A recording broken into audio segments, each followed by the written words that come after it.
For almost everything we do, studying for an exam or building a career, more effort yields a steady return in results. But apply that exact same logic to human relationships, and the line hits the complex world of social dynamics, immediately plummeting into the negative. The standard approach of trying harder, sending the double text, over-explaining yourself, constantly reaching out, reliably backfires. The extra effort doesn't bring people closer, it pushes them away. Psychology points to a specific, hidden energy driving these high-effort behaviors: neediness. Neediness subconsciously broadcasts a demand. It tells the other person that you require their attention and their approval just to feel okay about yourself. That demand acts like a physical barrier. The harder you push to get validation, the stronger that invisible repelling force becomes. In the context of attraction, direct effort does not register as care. It is processed by the other person as a heavy, exhausting demand for their approval. Real attraction is never built by chasing people. It is built by the quiet process of becoming. Becoming requires taking all of that anxious outward energy and redirecting it inward. You build a new skill. You upgrade your daily habits. You do the unglamorous work on your own mindset. This visualization represents a psychological state called outcome independence. Notice the closed loop. You generate your own momentum, completely disconnected from the surrounding nodes. When your focus shifts inward, you stop needing people to stay to feel complete. If someone drifts into your orbit, great. If they drift away, your center remains perfectly stable. You shift from clinging to people to choosing who fits into your life. That total lack of desperation changes your physical presence.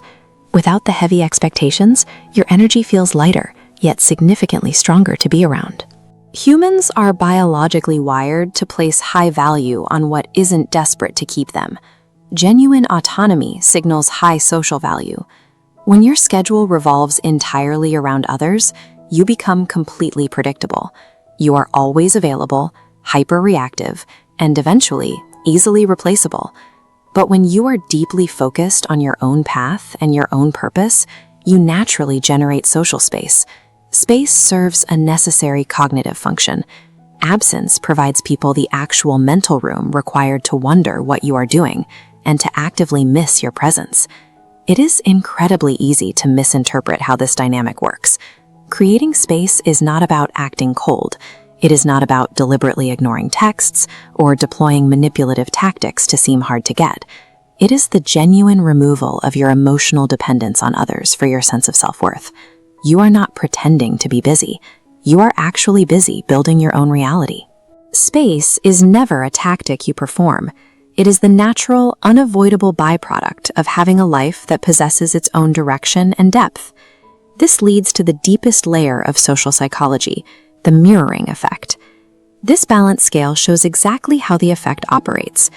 When you demonstrate fierce respect for your own time and your own goals, people subconsciously read that signal and automatically adjust their perception of you to match that high standard. The reverse is also true. If you constantly put others on a pedestal, you signal your life lacks importance, causing them to lower your perceived value. Deep internal investment acts as an anchor. When you encounter external turbulence, like a sudden rejection, your core remains unmoving. An identity built entirely on self-contained progress, rather than outsourced approval, is the most magnetic trait a person can possess. Stop trying to engineer ways to be liked.